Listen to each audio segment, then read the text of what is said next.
నా ఫోటో చూసి నేనే షాక్ అయిపోయా. మిర్రర్లో నేను కనిపించలేదు. హోమియోపతి మెడిసిన్ స్టార్ట్ చేశాను. మా ఊర్లో పక్క ఊర్లో ఉన్న అందరినీ కన్సల్ట్ చేశాను.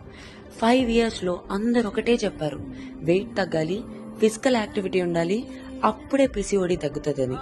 కానీ అప్పుడు అర్థం కాలేదు నాకు. అంతే కదా, మెడిసిన్ వాడుతుంటే సరిపోతుంది అని అనుకున్నా. కేర్ చేయలేదు. కానీ ఒక్క ఫోటో నాకు షాక్ ఇచ్చింది. ఏ యాంగిల్లో చూసినా బాగుండట్లేదు. చబ్బీగా కనిపిస్తే అందరూ బోండం అని పిలిచేవాళ్ళు. థైరాయిడ్ టెస్ట్ చేయించుకో అని చెప్తారు. నన్ను నేనే చూసుకోలేకపోయాను. జీన్స్ ప్యాంట్ వేస్తే జిప్ బయటకు వచ్చేస్తుంది.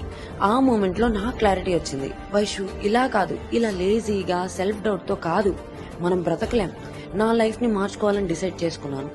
నా ట్రాన్స్ఫర్మేషన్ వీడియో చూసిన తర్వాత 500+ పీసీఓడి పేషెంట్స్ లైక్ గర్ల్స్ అందరూ మెసేజ్ చేశారు. అందరిది ఒకటే డౌట్, డైట్ ప్లాన్ చెప్పు, వర్కౌట్ చేయాలా అని. చాలా మందిని అడిగాను, ఏ ఒక్కరు కూడా జిమ్కి వెళ్ళము అని చెప్పారు. అందరూ నన్ను చూసి మోటివేషన్తో మెసేజ్ చేస్తున్నారు.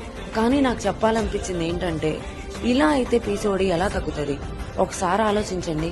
నేను 3 years కష్టపడి స్ట్రిక్ట్గా డైట్ ఫాలో అయ్యి వర్కౌట్ చేస్తూ కంట్రోల్ చేశాను. పీసీఓడిని కంట్రోల్ చేయాలంటే ఏ షార్ట్ కట్ ఏం ఉండదు.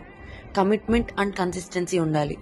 ఎపిసోడ్ 3లో చెప్తా నేను ఎలా నా జర్నీని స్టార్ట్ చేశాను, ఎలా స్టెప్ బై స్టెప్ ట్రాన్స్ఫార్మ్ చేశాను.